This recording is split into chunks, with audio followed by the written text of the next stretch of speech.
everyone, I'm Lisa. And I'm Dawn. And if you've ever watched a TV show and thought to yourself, oh my god, that season finale plot twist was absolutely bonkers. Or seen a movie and thought, wow, I need to talk to somebody about this train wreck immediately. Then we think you'll fit right in with our podcast, I Hate It, Let's Watch It. We watch TV shows like Riverdale and Emily in Paris. And movies like Deep Water, Killer Sofa, Rubber, and Deadly Illusions. And we give them the total rinsing they deserve. It's basically group therapy for movie masochists. So come check us out wherever you stream podcasts.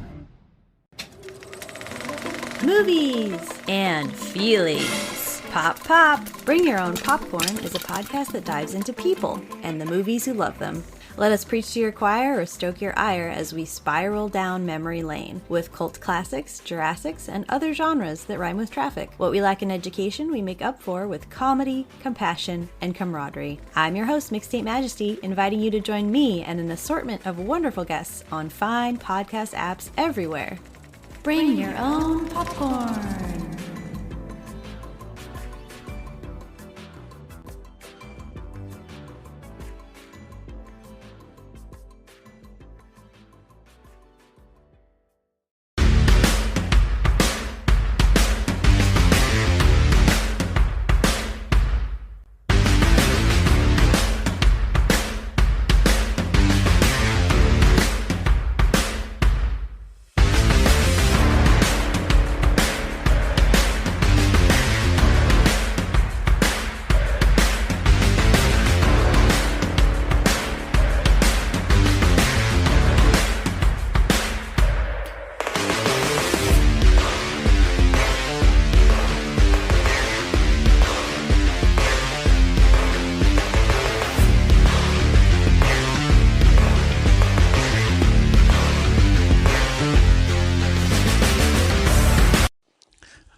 Welcome back to the podcast, fellow Friendsters.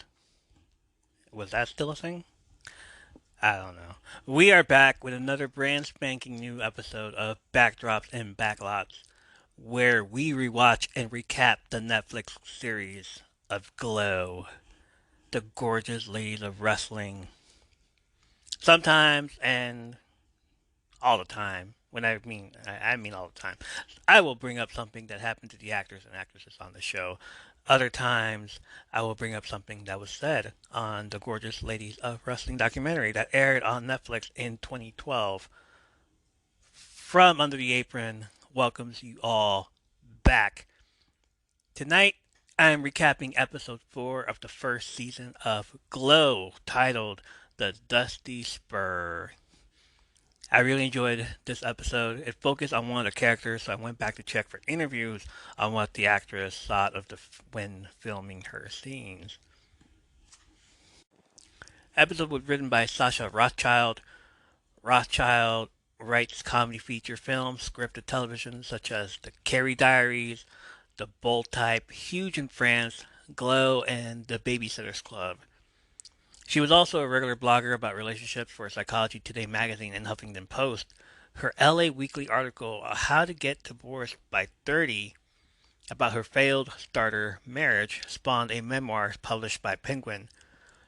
Rothschild was a co-executive producer and writer for seasons 1, 2, and 3 on the hit Netflix series Glow. She was nominated for an Emmy, Golden Globe, Writers Guild Award, Producers Guild Award for her work on Glow.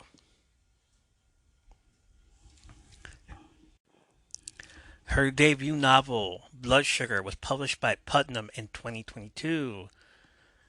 Directed by Melanie Mayron, she's an American actress and director of film and television. Mayron is best known for her role as photographer Melissa Stedman on the ABC drama 30-something, for which she won the Primetime Emmy Award for Outstanding Supporting Actress in a Drama Series in 1989, and was nominated for the same award in 1990 and 1991. In 2018, the Santa Fe Film Festival honored Mayron for her outstanding contributions to film and television. She has directed The Babysitter's Club, a film based upon the book series of the same name. She also directed the television movie Toothless in 1997, starring Kirstie Alley, and the movie Slap Her, She's French, in 2002, starring Piper Perabo, which appeared on television as She Gets What She Wants. In 2006, she appeared as a judge in the reality show Looking for Stars on the Stars channel. Melanie also directed episodes of the show as well as episodes of In Treatment, The Fosters, Providence, Dawson's Creek, Ed, State of Grace, Nash Bridges, Wasteland, Tell Me You Love Me, and The Naked Brothers Band. In 2015, she directed and released on YouTube The Living Room Sessions, a collection of videos of up-and-coming musical artists performing acoustic sets in her living room. Mayron has directed an episode of the Netflix original series Glow, an episode of SEAL Team, an episode of The Enemy Within, and multiple episodes of the 2018 Charmed reboot, as well as Jane the Virgin. Synopsis of the show: with just 5 weeks left to crank out a show, Sam and Bash move all the ladies into a motel. Ruth struggles to nail down a memorable character. The show cold opens on the Dream Academy's life in another town, playing while Sheila stares into the mirror and starts to apply makeup. Black eyeliner around her eyes, liquid foundation on her teeth, getting the impression that she doesn't brush them. She puts on her wig and exhales while the Glow logo comes up. So right away, we're getting a Sheila-centric episode. I love it. She's one of my favorite characters on the show. In 2017, Shannon Carlin from Bustle.com did an article on Gayle Rankin, the actress who plays Sheila, the she-wolf. To prepare for her role in the Netflix series Glow, Gayle spent some time at a wolf sanctuary a few hours outside Los Angeles. I was looking to find out why I would feel more comfortable being a wolf than I would being a human, Rankin tells Bustle over the phone. Well, Sheila knows she's not actually a wolf. She prefers to encounter the world as one, which comes in handy as a wrestler.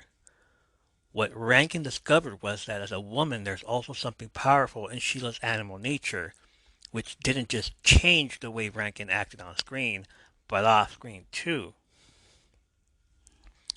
Sheila wants to be able to use how she moves and how she interacts with the world in a different forum, the actor says.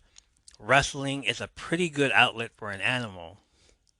After spending quality time with a few wolves, Rankin understood why that was. They're extremely soulful and majestic animals, she says. They have kind of a bad reputation, quote unquote, but they're very strong, very insightful, and very wise. Those are the same words Rankin used to describe Sheila, who isn't afraid to be herself, even if the rest of the world can deal with authenticity. Finding Sheila the She-Wolf's truth began with finding her look, which Rankin says was inspired not only by her animal namesake, but also pulled from tough 80s idols like Joan Jett. From her feral-looking wig to her raccoon eyes, every single thing Sheila wears means something to her. It had to feel really personal, Rankin says of her look, which she helped put together with costume designer Beth Morgan and the show's creators Liv Flahiv and Carly Mensch. Why does she wear, ripped stockings? They're not ripped by accident. They're ripped on purpose. Nothing is by accident. For me, it's a look that makes her feel the way she needs to feel to be Sheila. That distinction was important to Rankin because Sheila isn't playing some character.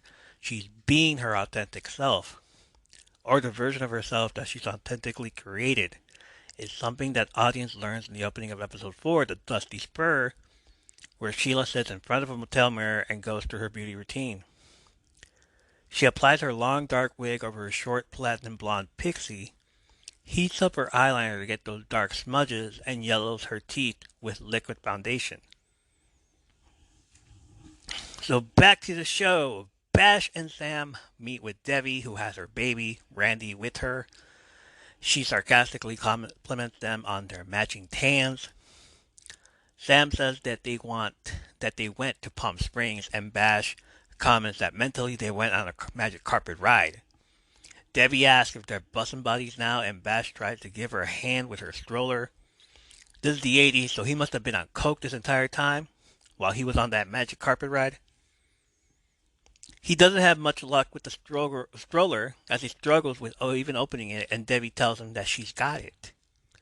Sam tells her that he's the reason why he didn't ask. He didn't want to offend her. I am woman, hear me roar, right? Both Sam and Bash go in the gym, leaving Debbie alone outside by herself. Hi, everyone. This is JJ, the co-founder of Good Pods. If you haven't heard of it yet, Good Pods is like Goodreads or Instagram, but for podcasts. It's new, it's social, it's different, and it's growing really fast. There are more than 2 million podcasts, and we know that it is impossible to figure out what to listen to. On Good Pods, you follow your friends and podcasters to see what they like. That is the #1 way to discover new shows and episodes. You can find Good Pods on the web or download the app. Happy listening. You're listening to Mama Murdered a Podcast. I'm your host, AB. Mama Murdered a Podcast is a podcast where me, the mama, will be killing it on the podcast. We'll be taking a deep dive into things that are hard to talk about and even harder to believe that these things actually happen in the world that we live in. This entire podcast will be a trigger warning. I'll be talking about triggering topics while I dive headfirst into a lot of the cases that I'll be covering. New episodes will be released every week on Wednesdays because nobody likes Mondays and because Fridays are for day drinking and barbecues.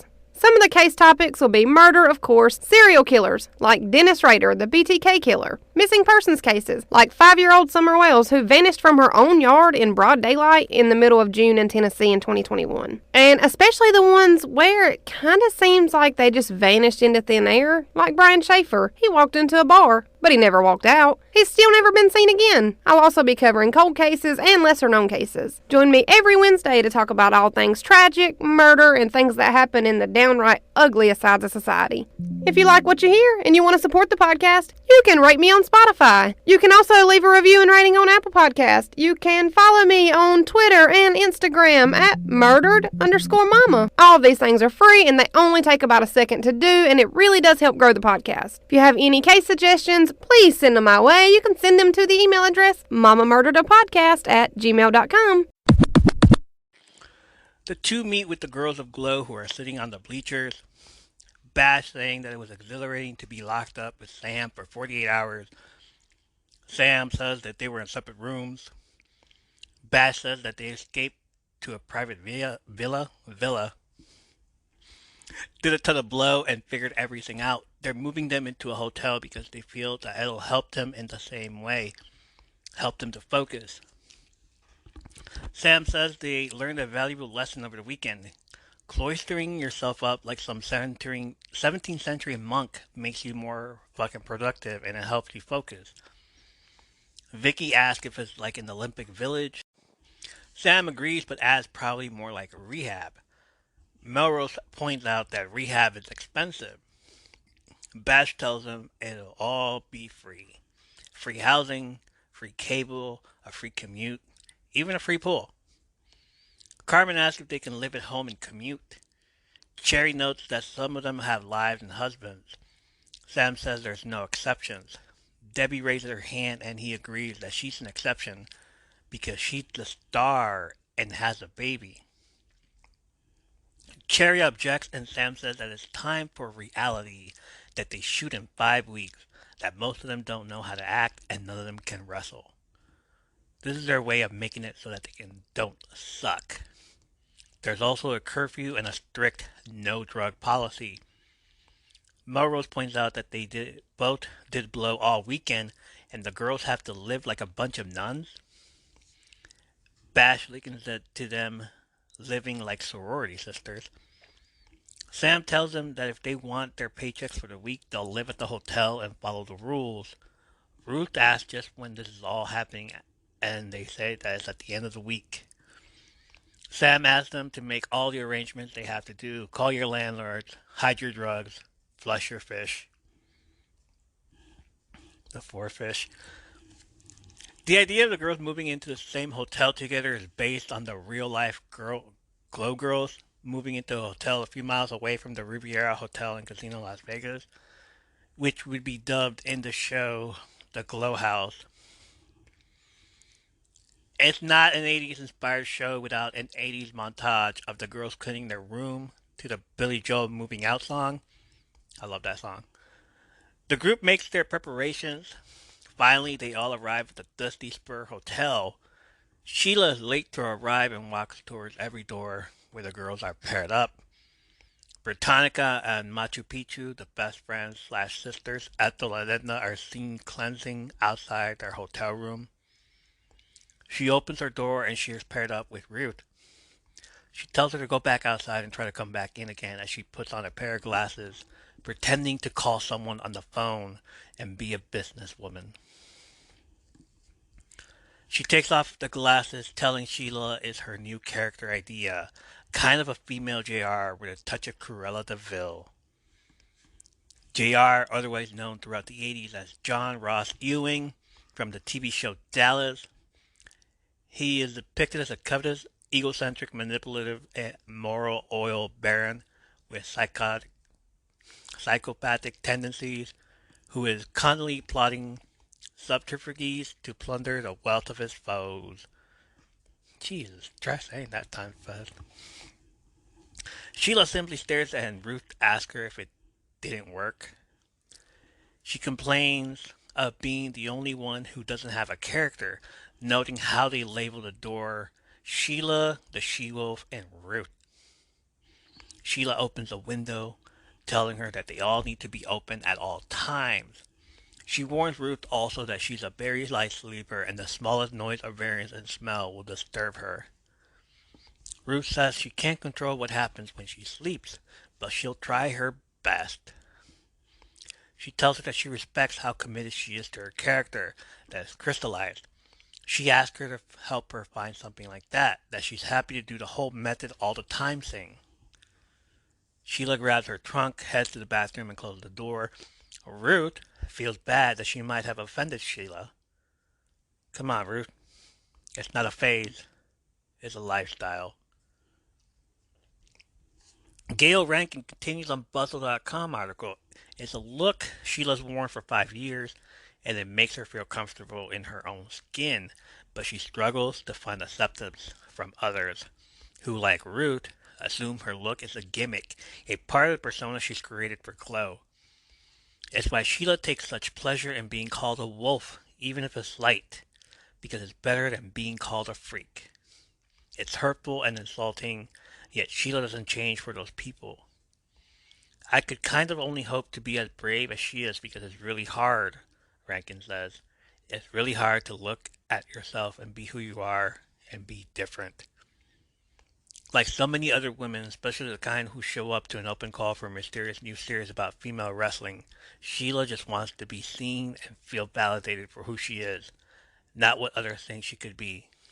As an actor, Rankin can relate to Sheila since so much of succeeding in Hollywood is figuring out how to fit in while also trying to stand out. Next scene, Carmen rooms with Rhonda Richardson, who's excited to have the hotel room. She has her shirt off and asks Carmen if she's staring at her breast. Carmen admits that she is, asking how it is that they stand up the way they do. Rhonda says they like the attention. Carmen says that the only other breasts that she's ever seen are her brother Tommy's, that she's never lived with girls before. She says she's going to stare because Rhonda's like an alien from another planet. Rhonda begins to take her belongings from her bag, one of which is a picture of Nick Rhodes, the keyboardist from the 80s pop band Duran Duran. Rhonda tells Carmen that she rubs lotion all over herself before bed because it's scientifically proven to be the only thing that stops aging in its tracks. She asks if Carmen wants to put lotion on with her, and Carmen agrees. Later on that night, Ruth lies awake in her bed. She gets up and sneaks into the bathroom. While there, she looks inside Sheila's case, which includes her various makeup supplies, as well as dried meat. She smells the meat. It is probably beef jerky. Yeah. Was that invented in the 80s? She finishes up and tries to get back into bed quietly, but the pipes in the bathroom groan, waking Sheila. Sheila's bothered by her wig being messed up, and Ruth tells her that she can take it off when she sleeps. Sheila tells her to shut up, and stop looking at her. That morning, Sam discovers several of the girls lounging by the pool. He snipes that he's glad to see everyone's working hard.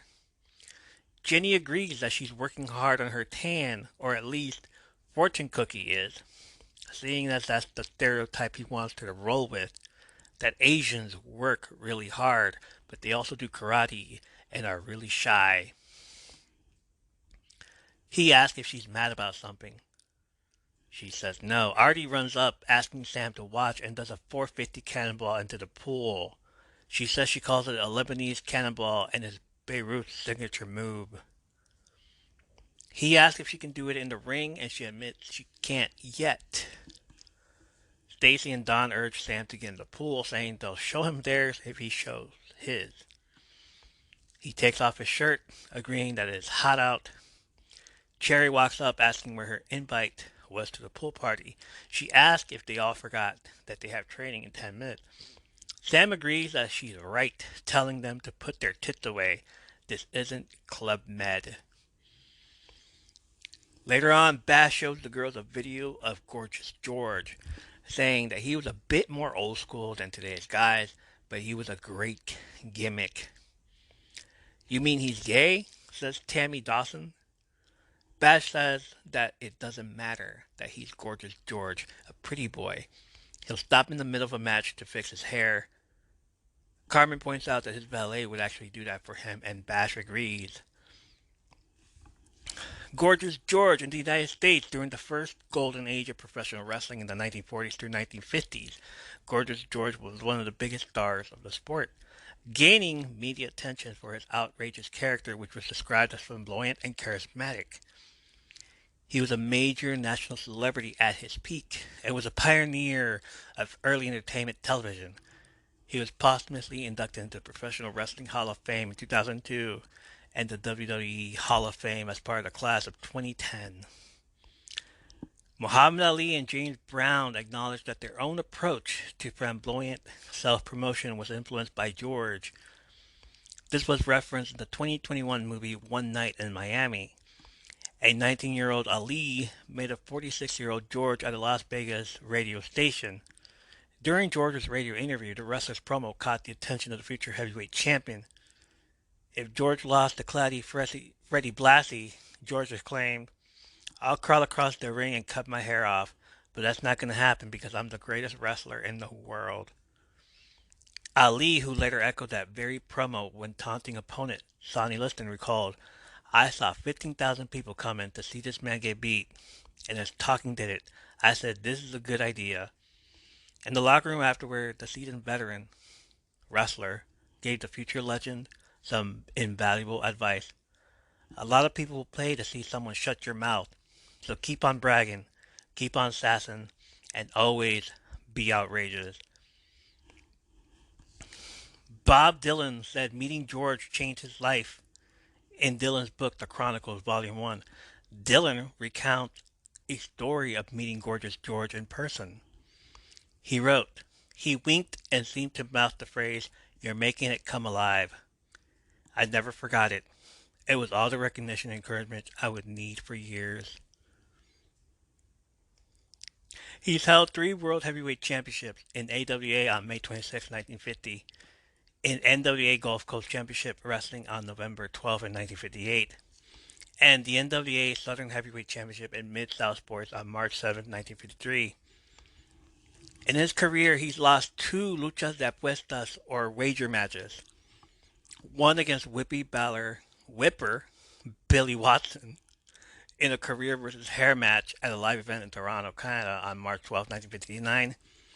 And the other was his final match against the Destroyer in a mask versus hair match, again at a live event in Los Angeles, California on November 7th, 1962. In a world where true crime meets the supernatural and the unexplained, where true crime and chills go hand in hand. Welcome to Total Conundrum, the podcast that explores the dark, the eerie, and the downright mysterious. Join us as we embark on a spine-tingling journey through the mysteries that keep you up at night. We're diving deep into true crime stories, uncovering the most baffling cases, and exploring the twisted minds behind them. But we don't stop there. We're also exploring the paranormal, from haunted houses to cryptids and all the creepy things that go bump in the night. Get ready for some supernatural thrills. And what sets us apart? Prepare for a dose of dark humor as we navigate through the creepy and bizarre. We've got it all. Bone-chilling tales, banter, and mind-boggling conundrums. You won't know whether to scream or laugh. So grab your favorite snack, turn down the lights, and join us for a roller coaster ride of true crime and the supernatural, sprinkled with a bit of comic banter. Stay curious, stay captivated, and let's dive into the world of Total Conundrum. Now available on your favorite podcast platform. Get ready to be captivated, creeped out, and cracked up with Total Conundrum. The monster blood changed direction, still bouncing and quivering and leaving white stains on the grass like enormous round footsteps. Joe, stop reading it. This is too scary for me. You're right, it is too scary. If only we could talk about Goosebumps in a way that isn't scary. Well, guess what, nerds? There might be a podcast like that called Geesebumps. Geesebumps? Did you mean Goosebumps? Maybe. Geesebumps is a comedy podcast based on the works of R.L. Stein, hosted by me, Danielle, PhD. And me, JoJo, PhD. And me, Jeff, regular person. Featuring goofs, funny voices, and the occasional critical thought. Geesebumps! Available on Podbean and everywhere else podcasts can be found. Back to the episode. Debbie says that she wants a valet, and Carmen says it wouldn't make sense. Debbie says that she's Liberty Bell and she needs a manservant to carry her enormous American flag. Carmen says that she's self-made and carries her own props, and Bash agrees there will be no ballet, saying that the point is that they each need to develop their own gimmick. Melrose points out like a shtick. Tammy says she wants an accent. Rhonda says she wants one also, but another one than the one that she currently has. She doesn't want a British one again. She wants something else.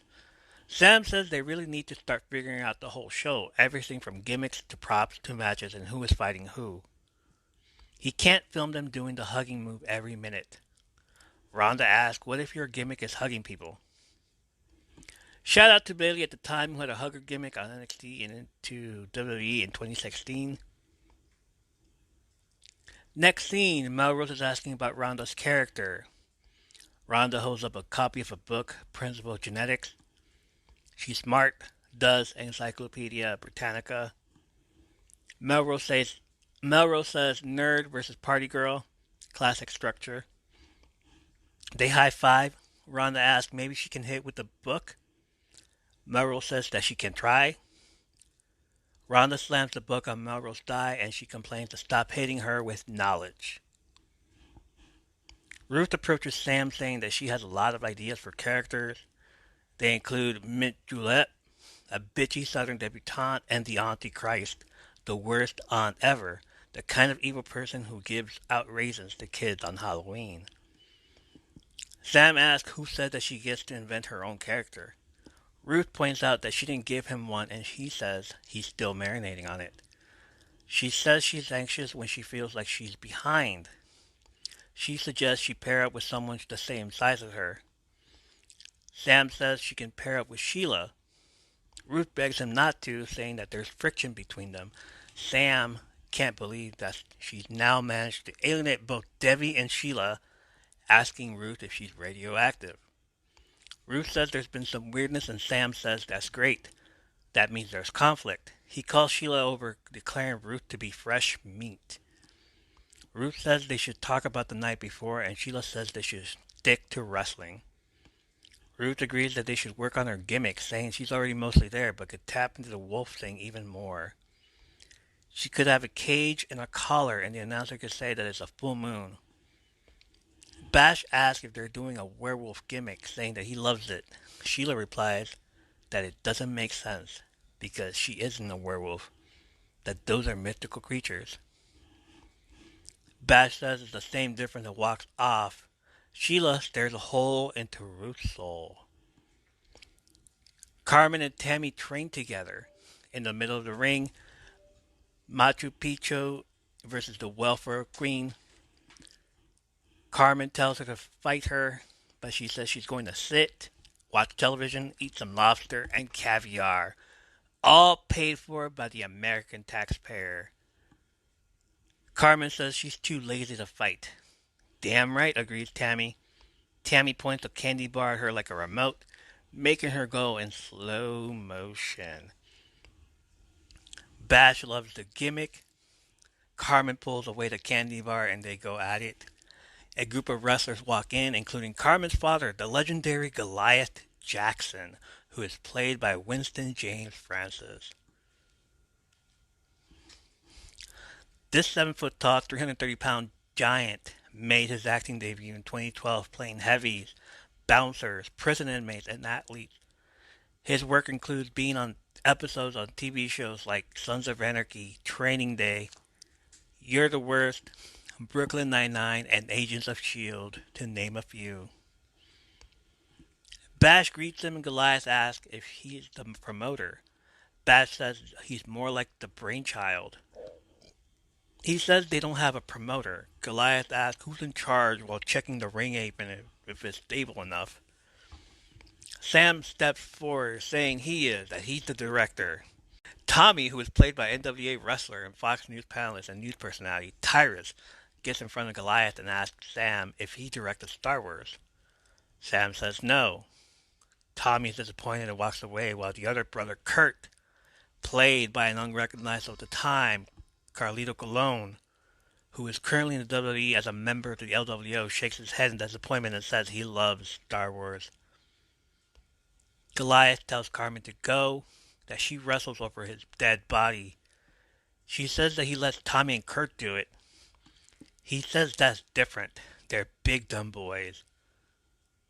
That he wants to find a nice man and have a family and a job where people treat her with respect.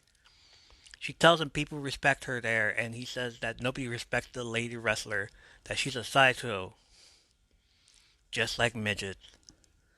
Sam tells him he can't talk to her like that, but says it's fine, that's how they talk.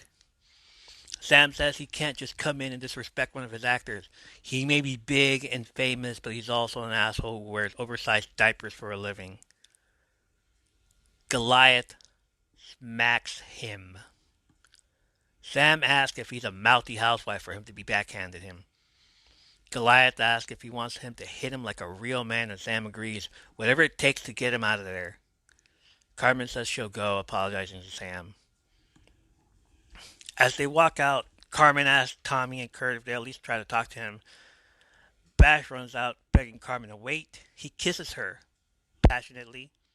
He says that he understands the shackle of family expectations, that her father has nothing on his mother.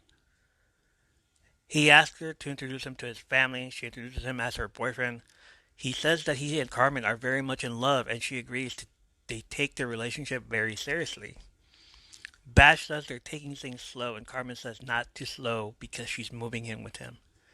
Goliath says they're both terrible, that if they want to wrestle, they need to learn how to sell. Carmen agrees that she lied, and says she's been lying for weeks about a new job at Macy's. She says that it's because he wouldn't let her audition and she's 25. She doesn't need his permission. He can either be supportive or she'll leave, like Mom did. He stares blankly at her.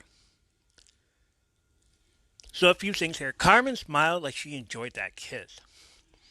Her character, who was inspired by original Glow wrestler Mountain Fiji, she was also Samoan. Back in the 2012 Gorgeous Ladies of Wrestling documentary, while in the hospital and getting ready to attend a reunion with the rest of the girls, Fiji had admitted that she had a crush on the director, Matt Thimber, and even told him to his face at the reunion. Bash is not the director here, I understand that, but the fact that they included some kind of nod to the crush that Fiji had into these two characters, rather than Sam himself, which wouldn't fit the storyline. It brought great joy to the actress who portrayed Mount Fiji before she passed away on January 2, 2018. Next scene, Tammy brings Sam some ice. He says that the guy had 100 pounds on him and fights for a living. It wasn't fair what he did.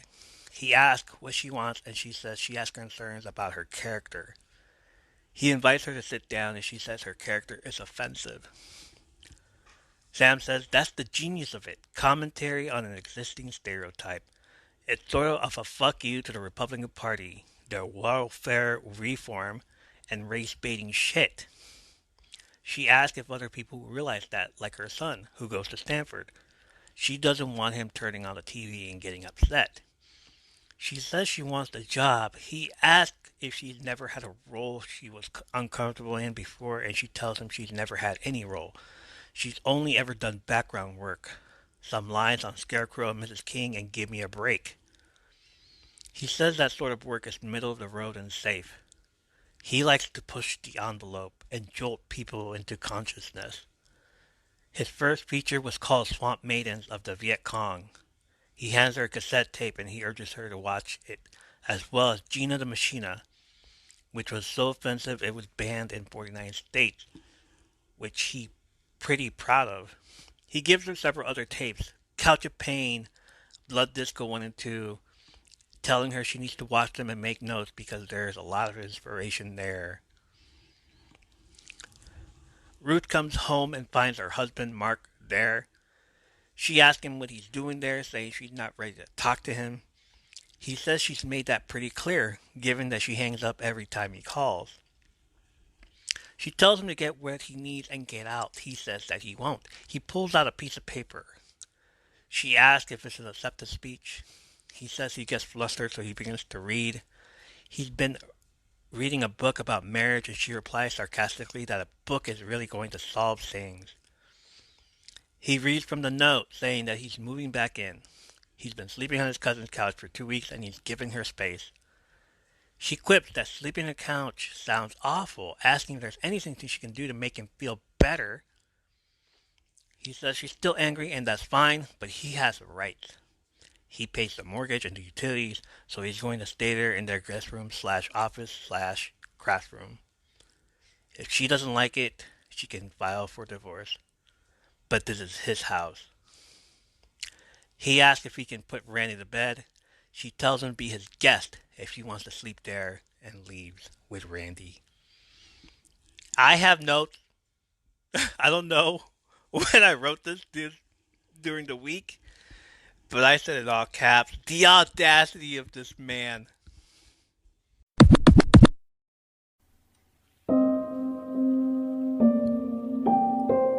There are still a lot of things in this world that we all need to learn.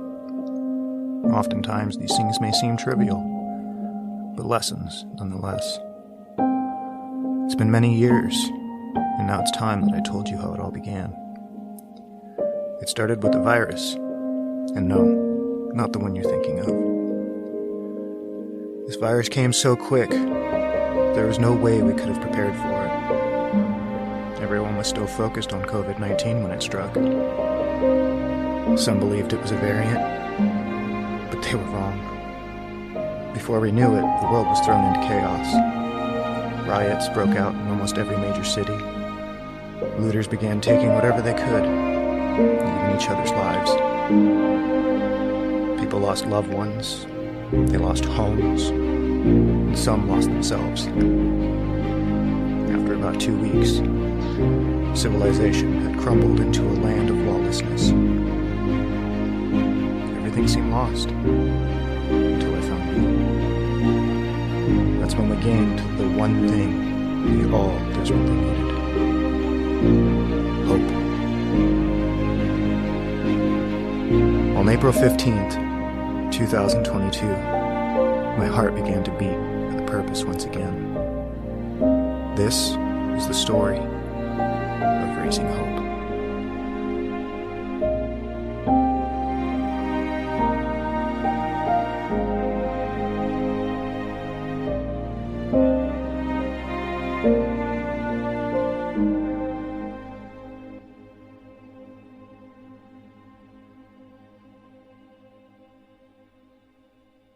With you.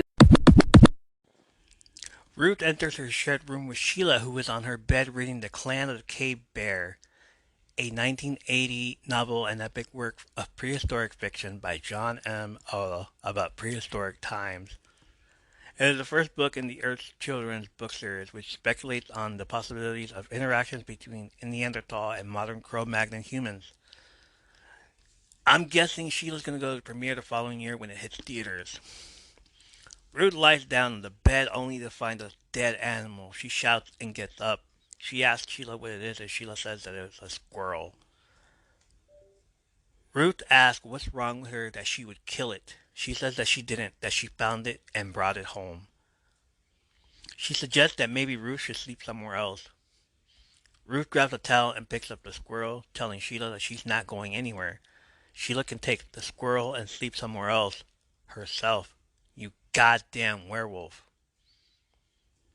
Sheila says that she just called her a wolf. She says that most people call her a freak and thanks her.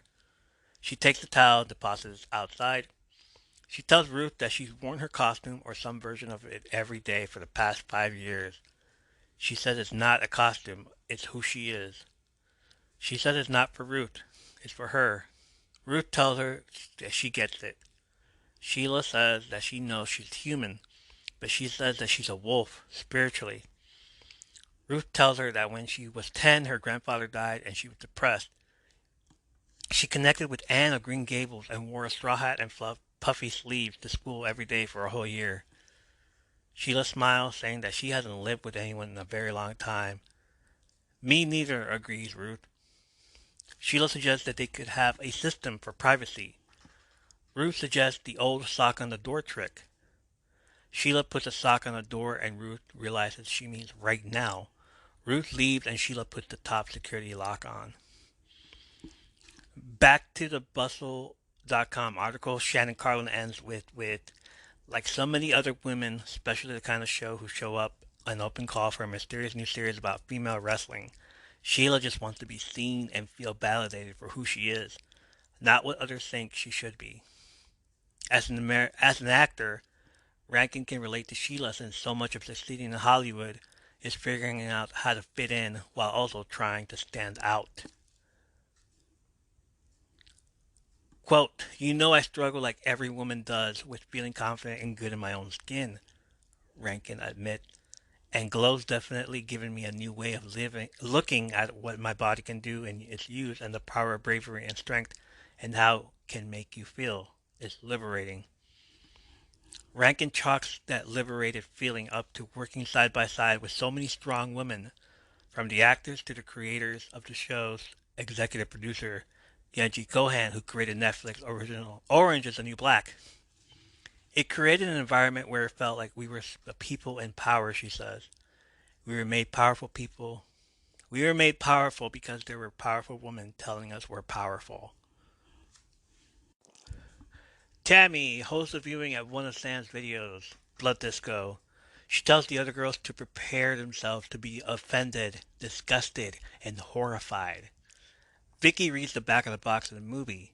Quote, "Every night a group of friends attend the greatest dance party of their lives, knowing that at the stroke of dawn, one of them will be randomly murdered.